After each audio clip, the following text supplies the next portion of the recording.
We are here because we are dedicated to helping the entire CrossFit community.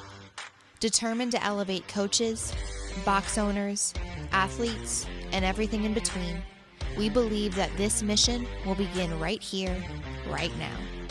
While this time and this goal begins with you, our hope is that you take this fire ignited within you and weave it into your own life with the same unrelenting passion to give those you have the privilege of coming in contact with the best hour of their day. Fern, what? Ackerman. What is? I feel like most of these. I start most of these podcasts with a question to you. I feel like. Well, you start most of our conversations with a question. Hey, Not what am I doing absent wrong? of the podcast, just all the time. Yeah, like how do I do this? What am I doing wrong? And to which my response is everything. What is your favorite business book of all time? Ooh, of all time. That's a great question. The E-Myth is obviously up there. So I would probably say, if I had to pick a couple, this is a tough one because there's like the high level business books and then there's like the in the weeds business books. What's a high? Well, give me an example of a high level. Like a high level business book would be like Good to Great or Built to Last. We're like very conceptual, right? Okay. Not a ton with like tactical, strategic advice. And then there's other books like Profit First, which is very strategic, very tactical in nature. Is like, do this. This is the equation. This is what you do when this happens. And then there's like a handful that fall kind of like in the middle. So I would probably say E-Myth. I'd probably say Profit First, since I just named those two. And then one that I think is overlooked is Built to Sell. Who wrote that? Do you know? I have to go back and look at it, but it's a phenomenal book. And I could give everybody the cliff notes, but it's a great book. And the whole premise of that book is whether you're going to sell your business or not, it should be sellable. So you should build it to sell it, whether you're going to keep it or not, because that means it's a real business. The premise is like, if you can't sell it, it's not a real business. Whether you want to keep it or not is irrelevant. Like a real business is predicated on your ability to sell it because it's worth something. Well, that's a huge mistake most CrossFit affiliates make, is they don't even consider the fact that if we're going to sell this, we need to do a few things like have contracts, like, get this value. When you talk about selling CrossFits, it's always funny because people put this value, this astronomical price tag on it because they're like, you don't get it. It's my baby. No, I get that it's your baby. That doesn't change what this is worth. But that'd be like you trying to sell me your baby. Be like, listen, like we went through She's a lot great. to get this. We went through a lot to get this baby. Yeah. I'm like, great. I don't want her. Wait, are you willing? Are we having? Because I would sell her. That's what I'm saying.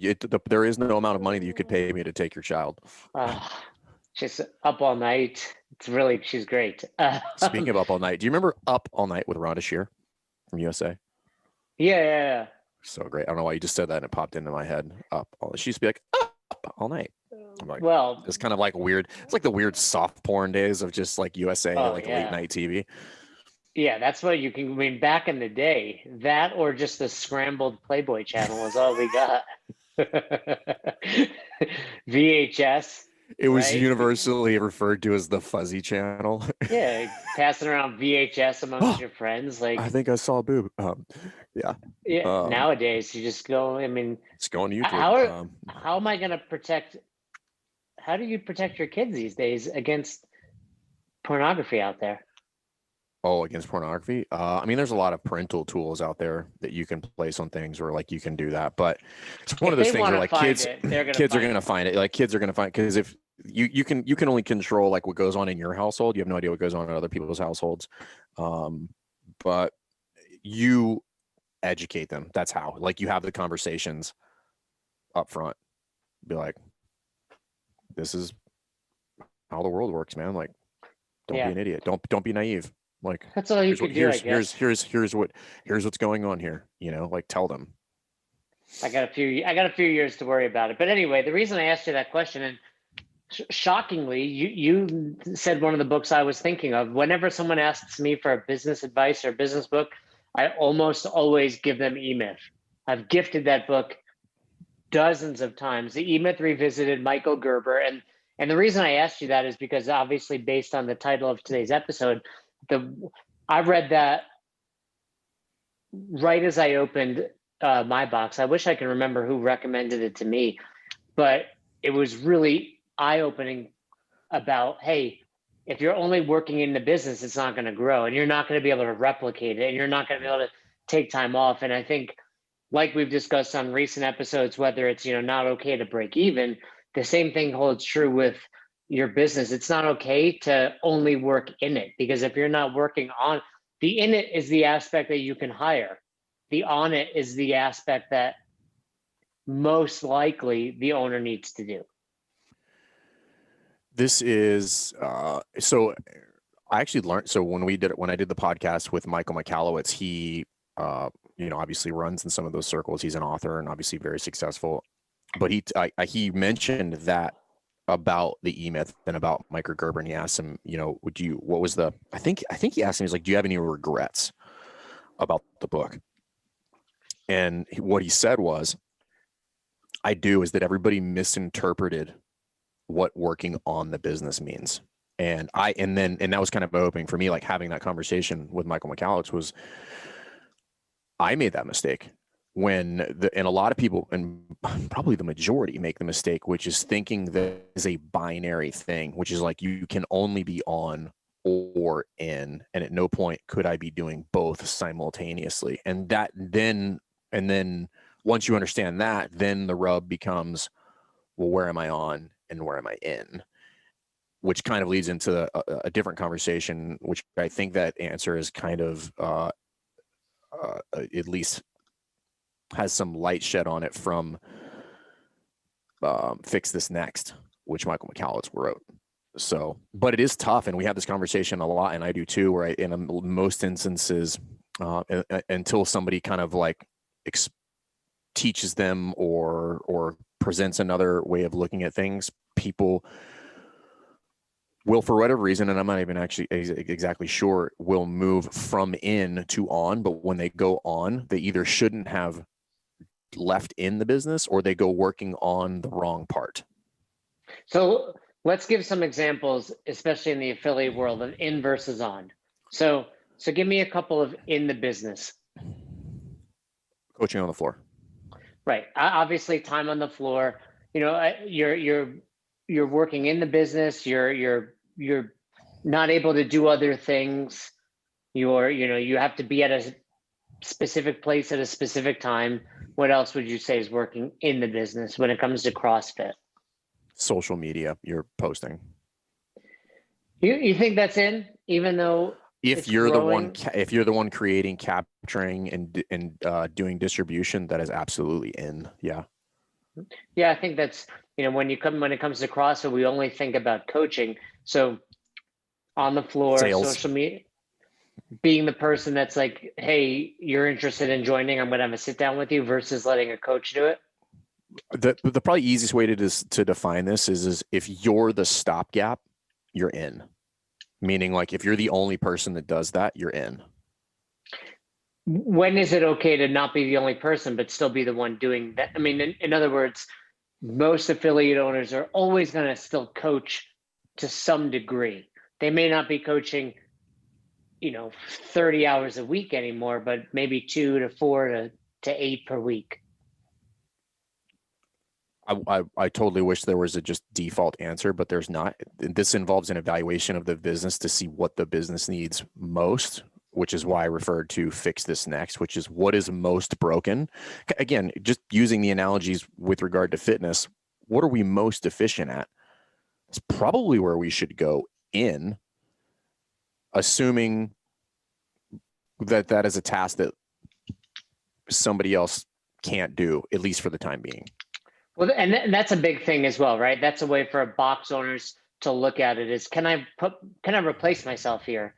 And I think for a lot of box owners, the disconnect is, well, I can't put somebody else here because they're not as good as me. And that doesn't matter. A, it's probably not true.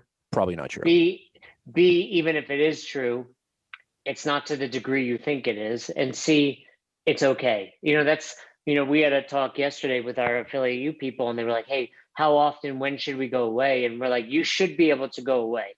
If you're afraid to go away, that's a problem. Well, yeah, just going back to where we started, which was, it's not whether you're going to sell the business or not. Is like, is a sale viable? Which is, it's like, it's not whether you're going to go on vacation or not. Is, can you go on vacation? That's the better question. Is like, could you sell it if you wanted to? And I don't mean like sell your assets. I don't actually consider those to be sales. That's just a transfer of assets. You bought some stuff that somebody owned. This is like an eBay transaction. Like, I had some shoes, I don't want them anymore. You take the shoes. But like, it's not really, that's not a business, right? It's not increasing in value. Typically depreciating. So do you think most box owners open their business thinking about, hey, in 10, 20 years, I want to sell this? Or do you think they open their business without even considering that? I mean, I could just use myself as an example. I think very few open it with the intent of turning this into a cash flow asset that is sellable at some point in the either near or distant future. Yeah, I opened 3 affiliates. The third one, I did think that way only because I had previously sold 2. Done it twice. But when I opened my first, it was like, I didn't consider that. I never thought that was, it didn't even enter my mind. I mean, that's how little I thought of it. Well, the other thing that is interesting is that the number of people, for whatever reason, again, going back to CrossFit, makes people illogical and insanely romantic, that they will somehow want to hold this pace of doing this particular thing indefinitely, meaning coaching on the floor. I mean, if you think that you are going to want to hold coaching 50 to 60 hours a month on the floor until you're 60, I've got news for you. You will not. Like, I'll state that as a fact. I don't even know how else to say that. Like, you will not want to do that. Well, that's so interesting because we've not been around long enough to see the oldest coach I always think about is Panda, Keith Wittenstein, because he may or may not be 50 at this point, but I'm like, okay, he's now the old coach. Like, and there's older, obviously, but it is a job that, it's a young person's game, right? Like, at what point is it? It's not a job that you get into in your 20s and you're like, well, one day I'll retire at 65. But that's not to say it can't be. But I think because of the energy it takes, and just, we typically equate coaching with being fit enough, which we know is not the case. But it's tiring. It's super tiring. If done correctly, it's incredibly tiring. This is something we talk about all the time, like on seminar staff. Is like when you first kind of make the team and you start going on the road and you work your seminars and you realize what this energy dump feels like coming off of the Sunday close, and you're sitting in the airport and you look like a zombie and people are like, what are wrong with you? I was just like, I've been at a level 100 for 2 straight days and it just wore off right now. And I can't even find my boarding pass because I'm so delirious. Yeah, well, your brain is, brain dead, so to speak. And I think like I'm a social animal, and I go to the airport and I'm like, oh my God, don't talk to me. Like, please don't look at me. Don't smile. Don't do anything. Like, I don't want to have a conversation with you right now. That's a big thing among seminar staff. There's the group of people if you and I were traveling together on Sunday, like, you and I can be there together, and I'm like, I'm watching my thing or listening to my thing and you're doing yours, but there are some people on staff that want to keep talking until we get home. And I'm like, no. We're checked. We're done. Like, I'll give you a great, like, Katie Powell or Hayes now. She's great. You travel home with Katie, she's zonked out just like you are. Then you travel home with Jenny, and Jenny wants to keep talking. Well, and Jenny's I'm just like, Jenny. Kristen and Bo and I have been on like multiple leg trips together and literally not spoken to each other. And we're good friends. I'm just like, I don't care. I don't want to talk. Like, we're just like, we'll get off the plane, like, to go home, and we won't even say goodbye. Yeah. Like, you're fine. I'll see you later. Yeah. That's the sign of good friendship. So, and that's what I would say to all the coaches listening. If you're coach 1, 2, 3, however many classes, and you're not exhausted at the end, you're probably not giving enough energy. That was you probably know it with your wife. I've seen it not only with my wife, but past relationships where you'd get home and you can't give any more energy to your wife or kids because you're just like, I have nothing to give right now. And that's a problem, because if you're the owner of the box and you give all of your energy on the floor, where at first you think this is a necessity, this is how I grow, yes, but it's also going to stifle your ability to grow at some point if you don't replace yourself with the next person. Right. And it is worth noting here, but I don't want this to be the topic, is that everybody has a very unique threshold. So we all know that coaching 40 hours in 1 week is not the same as coaching or working a 40-hour work week. They're very different. Big time difference. So I would probably equate a 25-hour coaching week is the equivalent to a 40-hour work week with regard to energy expended. That being said, there's some, you could coach 20 if spaced out appropriately, where you would be okay. And then as you get more seasoned, you become more proficient. Coaching doesn't require as much energy to be it's just technique, right? So as I get more efficient, I don't have to work as hard, more biological, or same, like more output, same biological output, but like I'm doing the same amount of work. So that is a thing. However, everybody has their threshold. If you coach 5 in a day, you're just smoked by the end of the day.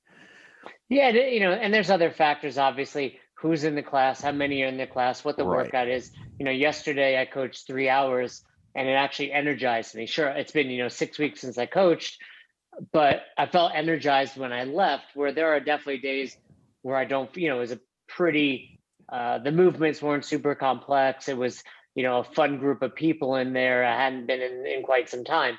Next Monday, I might leave, exhausted. Yeah, needing more downtime than normal. So and this is kind of where I made a ton of mistakes, which was removing myself from kind of this in the business position too soon, and then going to work in air quotes on something that either seems sexier or makes me feel like a CEO or something like that, when the reality is, like, I actually shouldn't have moved from that position yet because it wasn't ready to be removed.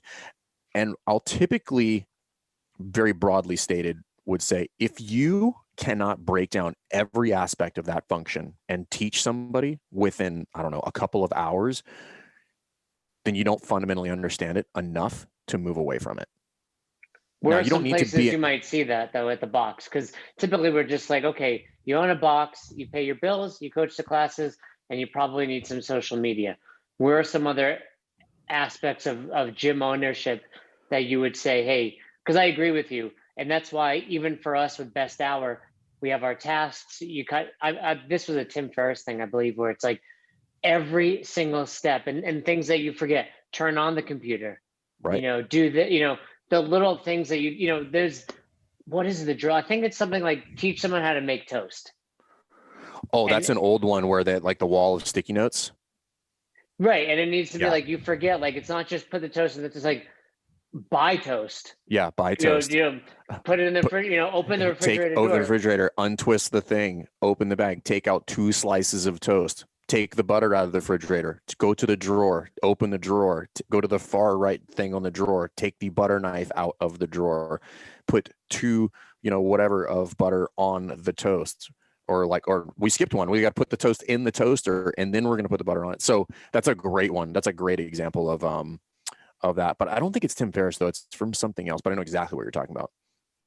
Yeah, no, I think it was the toast one where you really stop and think and you're like, wow, this is a lot more complex than I realized. Well, the point of that, just so this didn't go over everybody's overhead, is if you take something seemingly mundane and simple like making toast, but you write down every single thing that would need to happen in order for you to make toast, it doesn't seem as simple anymore. And this is how we would outline a lot of tasks. So, like social media would be one like that, which is like, where do I get the assets from? Where are the photos or videos? And then what do I write in the copy? What hashtag should I use? If I'm going to schedule these, how do I schedule them? Right? If I'm going to watermark these with a logo, where do I find the watermark and how do I put that watermark on there? Now, the how to make toast is largely been, again, good to go back to Michael McCallum because he's done a lot. That's Clockwork, which is video everything. And then you can just send people videos. It's like, I'm doing this Go ahead. We do that for, when Katie first came on board, it was a lot of screen record. Here's how you do it. Now she has access to it. And I think one of my biggest stresses and one of my biggest learning opportunities as a box owner was that I know this thing, and it's no different than teaching when it comes to coaching on the floor, like taking that internal knowledge and expressing it externally. And I would get so frustrated with some of my coaches, whether it was coaching or whether they were doing other tasks. Like, why isn't this done up to my standard? I mean, cleaning the bathroom is one of them. And one of the things I used to do for cleaning the bathroom was have a picture of what I wanted it to look like when done. And now I can go in there and be like, why is this here? Why is that Right. here? This is what the expectation is. You have to set those expectations. So, I mean, it's a simple example. I'm doing this right now. I'm having a designer who's doing some stuff for a t-shirt that I want made. And I started typing out the feedback and I was just like, what am I doing that? So I pulled up Loom, did a video recording, talked through all of it, sent it. And he was like, that's perfect. That's exactly what I wanted to know.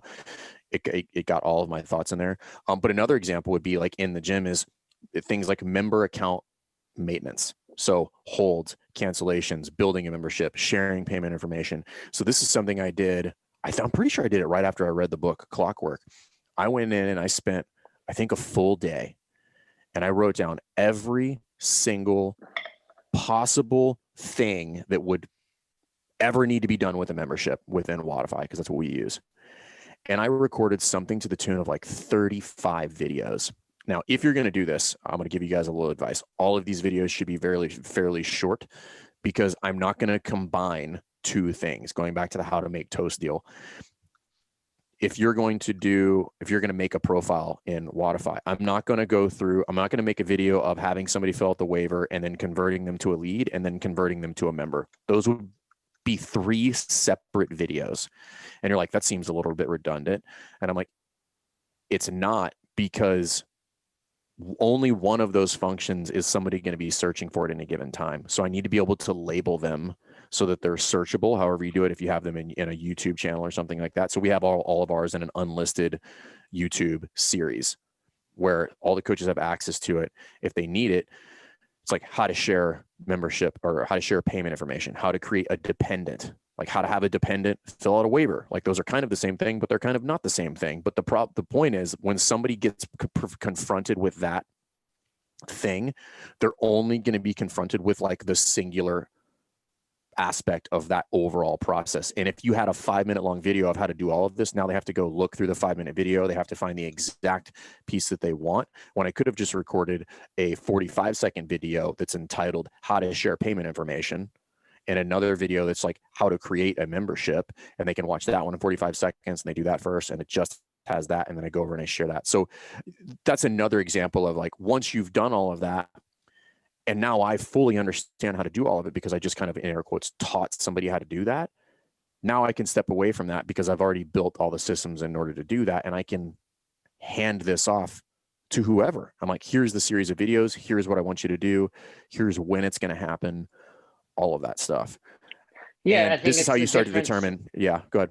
Well, no, it's the difference between saying, teach someone how to make toast versus how to make a peanut butter and jelly sandwich. Because that's Totally not different. the same thing, right? We often think, oh, it's all the same because it's happening in Wodify or whatever platform, Wheel Pay, whatever you use, but it's not. There's all sorts of steps there, and you want to, it's no different than when you're developing a coach on the floor. Oftentimes, it looks like, hey, I just want you to do the general warm up today. I want you to only do the specific. I want you to do both. Right now, I want you to add the workout in. Now, give the whiteboard brief. It's a slow, steady process. And part of that comes from, hey, we know this so well, but we don't really know what you're talking about, i.e. the membership protocols, as well as we think as the business owner.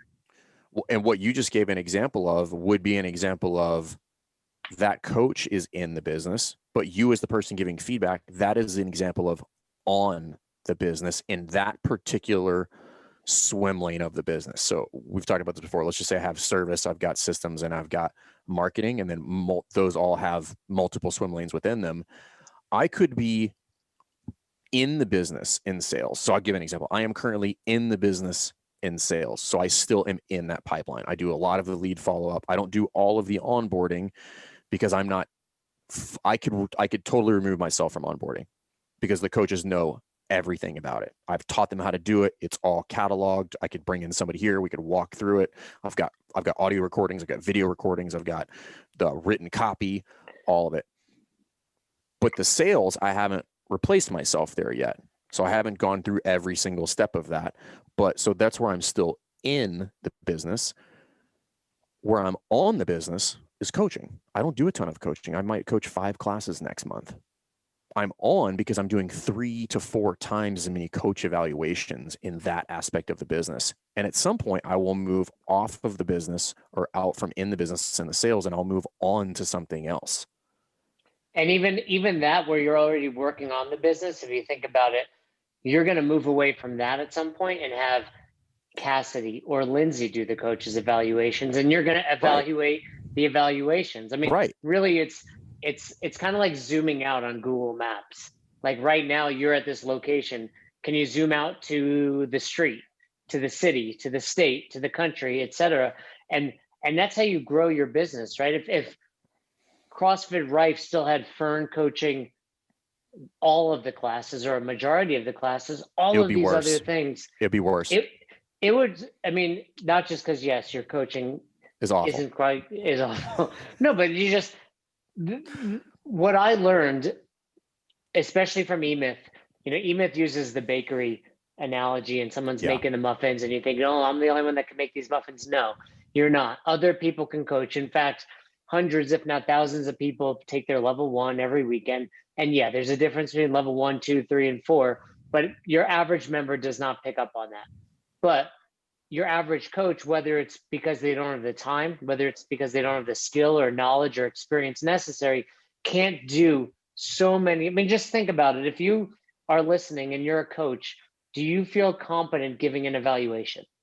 I mean, maybe depending on how much time you have, but a lot of you that are newer coaching, you're still working on your own coaching. How can you give someone else valuable feedback? You can give little things, but that's where I would phrase it. I would phrase it even differently. Would you feel confident giving feedback in the presence of a third party? Yeah, because a lot of people heard that, be like, yeah, I can give feedback, and I'm like, what if one of us was standing next to you with a notebook? Would you still feel confident giving feedback? Right, grading your feedback. So, and what I think is important is, and where we kind of started off with this, and we're kind of looping back to it, is the mistake that Michael Gerber was referring to is that everybody understood this as I had to fully extract myself from being in the business and only work on the business.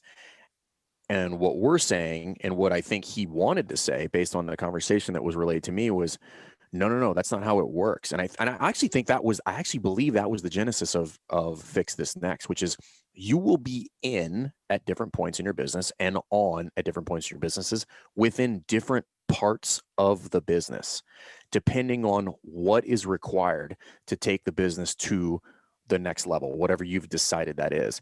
The challenging part is figuring out where and when that needs to happen. That's where everybody struggles, because they make the mistake, and I should have stayed in there, and I should have grown a little bit more and created more structure, and then removed myself and then moved back over here. This is what happens all the time. And we have people that affiliate you where, like, they've made this mistake where they went on and they thought that on meant I could just walk away from the business, and then everything falls apart. And I was like, no, that was not what he meant. Maybe at some point you could do that, but it's not after 6 months. You know what I mean? This is after like years, and you have like a legit stellar pipe hitting team that are professionals, that like really know how to do their job. And I think that's the big hang up. The other layer there is that is not going to necessarily stay true over time, right? Forever. What if somebody leaves and I have to go back in to teach somebody, the new person, how to do it? Yeah, you have 2 very proficient, I mean, you have multiple, but 2 that I know of at your box. But if one or both leave, all of a sudden Fern's got to coach more. Fern's got to be the guy doing the evals again. Fern maybe has to do more onboarding. So yeah, that itself shifts over time as well, just based on what's going on in the business. And you need to be ready for that. Now, the better you plan and the better you have systems and protocols and, operating systems in place, the less likely you are to lose somebody. But life happens. Right. And it's anybody who's been doing this for any amount of time kind of knows and has realized that typically where you're in or where your focus goes tends to improve. Right. So this is where this can become a slippery slope. Just because I go in there and it gets better doesn't mean I'm going to stay in there, because if I stay in there forever, now I will lose sight of other things that will also need my attention. So when we go in the business, like, what is the end state of me being in here? What do I want the end result to be? What do I want kind of this final, you know, to bake the muffins? Like, what do I want this end state to look like when this thing comes out and I hand it to the customer? Like, what does that look like? That's what you need to figure out when you go in. And I need to identify that. And I say, okay, well, this is what I want the end state to be. So I'm going to practice this and I'm going to get it dialed in so tight that I can teach somebody else how to do that. Just like we would with a coach when we try to replace ourselves on the floor. I want to be so proficient at coaching that I can give them all the nuances. I can say, okay, when this happens, here's what you're going to do. And you see how they did that. They moved their foot and this is what's going to happen. Just widen their stance up a little bit. Or if I shift this over and I go to the sales end of the side and be like, okay, cool. When you present these, whatever, if you're using agreements, when you present prices, you need to present it in this order, because if you don't, it doesn't go off as well. And if they do have an objection, here is how you would navigate that. And here's how the conversation should flow from there. But you can't do all of that without being really entrenched in there for a while, so that you can take all of that experience and then convey that to the new person and then make them just as good. I mean, that's one of the things we preach. And one of the things that I learned in the business as well is there's no shortcut to that, because if you don't learn it yourself, the intricacies in every small detail, when you coach it, inevitably things will get overlooked or things will get misinterpreted. You're playing telephone. So you need to know it inside out, like the back of your hand. So then when you do explain it to somebody else, and this goes back to what we were saying, break it down into small chunks. Hey, you're coaching now. Cool. Let's just focus on one thing. Here's why we do these things. Here's some backup plans for when things go wrong. The better you know it, the better you're going to be able to coach it, which is why you hear of any good business, like any business that is successful right now, you often hear of like, hey, the CEO started, and did every role, even whether it's Amazon or Ben and Jerry's, or, you hear like Mark Cuban talking about those things. Like, I was taking out the garbage because I need to know, hey, I take out the garbage here. This is where it goes. These are the days I take it out. These days tend to be busier, careful if the garbage leaks. Here's a mop, like all of these little things like that. You don't, it's just taking out garbage. No, you don't take out the garbage in the middle of the 6 a.m. class. So there's a funk in the air going on. You know what I mean? Like, there's all sorts of things that you just don't think about when you're, it's just something so simple where it rarely is. And depending on how important it is to you, which is your business, it should be important. You want it done properly. Yeah, it's just I've made this mistake many, many, many times, and then not until probably like maybe 18 months ago did I start to understand that, like, how nuanced that whole conversation can be. It's just like, oh, I'm on here, but I'm actually in here. And I thought I was on, but I'm actually still in. I'm still building, right? And that's probably a good way to describe it, is if you're still building the processes, if you're still kind of figuring out how to explain it and figuring out how to teach it, then you're in. You're in. On yet. You can't be on. If somebody can't take over today or tomorrow, right, you're in it. And let's be clear, whether you're an established box, you're new, whatever it is, there's no right or wrong. There's no time frame. But until you are working mostly on the business, or I would put it like this also, choosing the things you work in. In other words, most of us open a CrossFit affiliate because we enjoy coaching. So I might keep 2 to 4 hours a week because I enjoy it and I like having that connection with the members. But you're choosing that. If you can't go away on vacation, if you can't replace yourself in these different avenues of the business, you're primarily working in it. And until you work on it, you're not going to be able to sell it. You could sell a CrossFit when you're working in it, but you're basically, you're selling someone a job versus a turnkey business. And you're going to be basically limited in your own life and your own schedule until you are able to work mostly on the business, and you're just not going to grow. Again, when I really want people to connect these dots, which is because I know there's somebody listening to this saying, well, I just really like to coach. I don't want to hand that off. And I'm like, Cool. I'm not saying that you have to. I'm saying that at some point you will have to, whether you want to or not. Something will happen in your life where you're like, peace out, guys. I got to go. Like you'll have some sort of tragedy or something's going to happen that will just become a priority over that thing that right now you're so romantic about. So keep it as long as you want. It's your baby, right? Like you can build it however you want. You should build it such that if I need to walk away, I can, but I want to stay here. Like I just love it. I want to stay here, right? So, but I can do both if I want to, which again is the premise of Built to Sell. You don't have to sell it, but if you can't sell it, then it's not a business, is the whole purpose of that book, right? And the same thing with all of this is like figure out where you need to be in and figure out where you need to be on. And if you want to be in, then stay in there, but you should still have the ability to replace yourself and say, listen, I love this, but my wife and I are having our 15-year anniversary and we're going to go away for a week. And you don't want to tell your wife, sorry, honey, like I'm in the business and nobody else does this function, even though we've had this business for 10 years. And she's going to be like, well, I feel like you suck at this then if like nobody else can do that, like as much as you suck at our marriage at this point, you know what I mean? So like, that as I think is the point is not like, are you going to, can you just walk away from that? Right. And I don't mean forever, for whatever predetermined amount of time that you think is appropriate.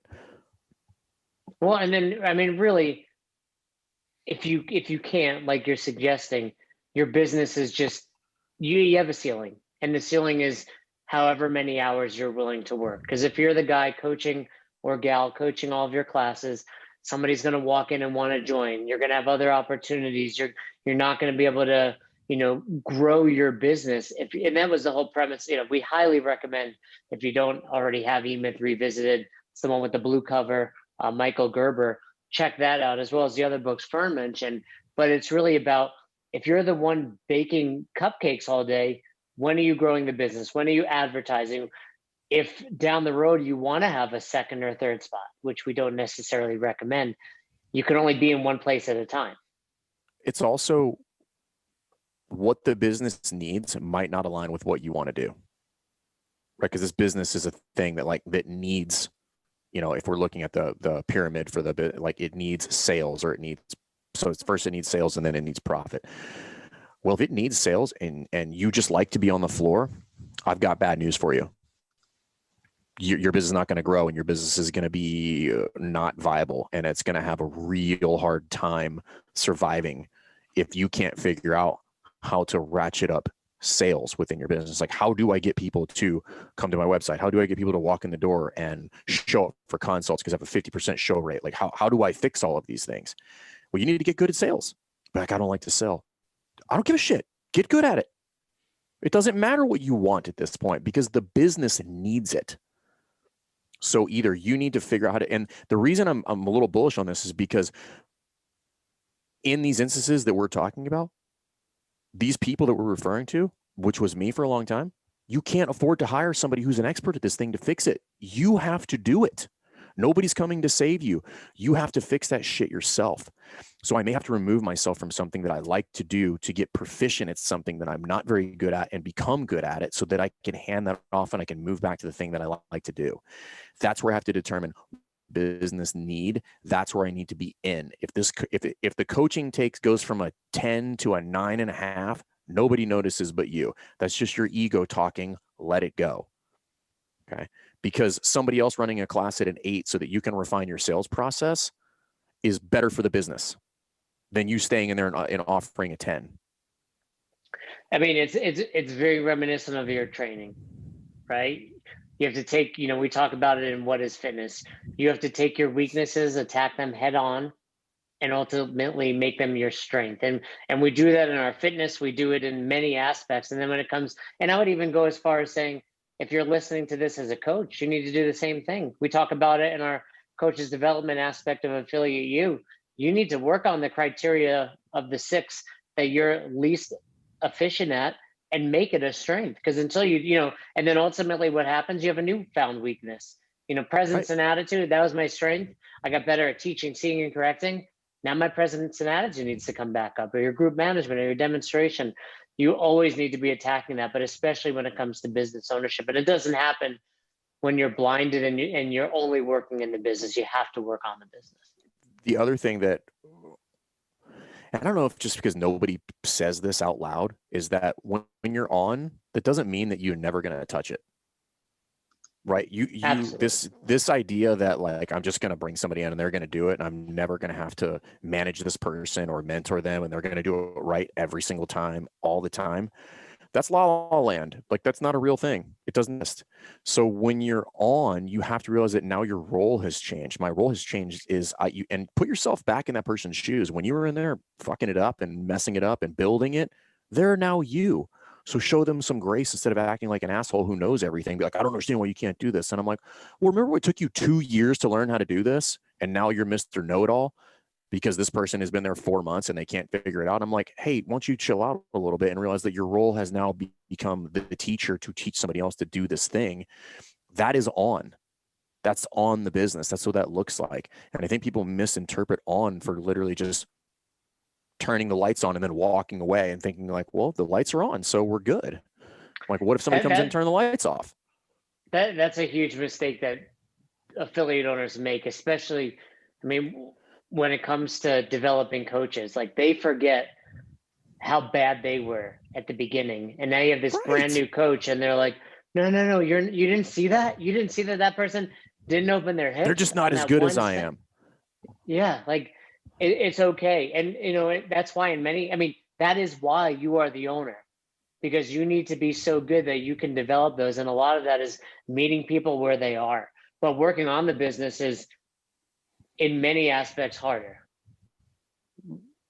Much harder. Well, you have to develop a new skill set, right? In order to level up, I have to be, it's, again, this is always analogous to fitness. Is like, if you want to go from whatever, if you want to go from, in the new setting, if you want to go from the open to the next round, well, you better be able to do certain things. Like, if you can't walk on your hands, probably going to be a rough go if you make it to the next round. And that's important to recognize, is that if I'm going to be doing it. So when people hop on calls with us, if we like, hey, what is unique about the business? What do they say every single time? Community. And community and programming. And what else? There's the other one, coaching, right? Yeah. Right. Community and coaching, right? Which is funny now, because people get on the call and ask them that, and they're like, well, I know what I can't say. And I'm like, well, no, you can still say it. It's fine. But, but the point is, if that's what you're saying, then that's probably not where you should be in. What are the things you're not good at? That's where you need to be in. At this point, you can be on the business and coaching, bring in somebody else. And this is also going to hurt some feelings. If you're constantly struggling with getting people to perform well, then you need to re-envision what it is that you're doing, because that means you, quite frankly, don't know it that well, and you should not have moved away from it that soon.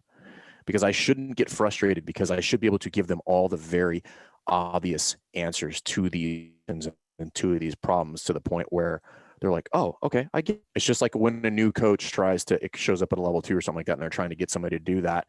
And I don't get mad at them, because they don't know. They haven't taught somebody else how to do this yet. I'm like, hey, listen, just have him move his feet out just a little bit. And they're like, oh, okay, cool. I'm like, yeah, that's how this works. It's that simple. But they don't know yet. They haven't been through the trials and tribulations. They haven't made all the mistakes. They haven't figured out like what root cause of this massive headache that you have all the time is. That is our job. And when you're moving around in the business, if I don't know all of those answers, I need to find out what they are. That is when you'll be able to start moving from in to on. And then as you grow, then in looks different, right? If you go from we'll just make up numbers. If you go from a $15,000 gross revenue a month to $60,000 gross revenue a month, like, in and on looks way different. I've got team members. I've got full-time staff. The class here are probably running multiple things at the same time. So it changes again. Going back to Michael McCallowich, he's like, you will constantly be bouncing back and forth on this pyramid. But what I need to figure out is, like, what does the business need? Not necessarily what do I want or what do I think I'm good at? So like, again, we use the lectures just like, hey, you stand to more gain by chasing your weaknesses than you do, any more time doing things you're good at. So if community and coaching are the things you're good at, challenge you to find out things you suck at, and that's where you should be in, and you should let somebody else do that other stuff for now, not forever, for now, because we could agree they could get better. Always. You can always be searching that out. And like we've said, like Fern just alluded to, figure out what you need to improve, dig into it, even if that means abandoning some other things right now. That's not forever. That is not forever.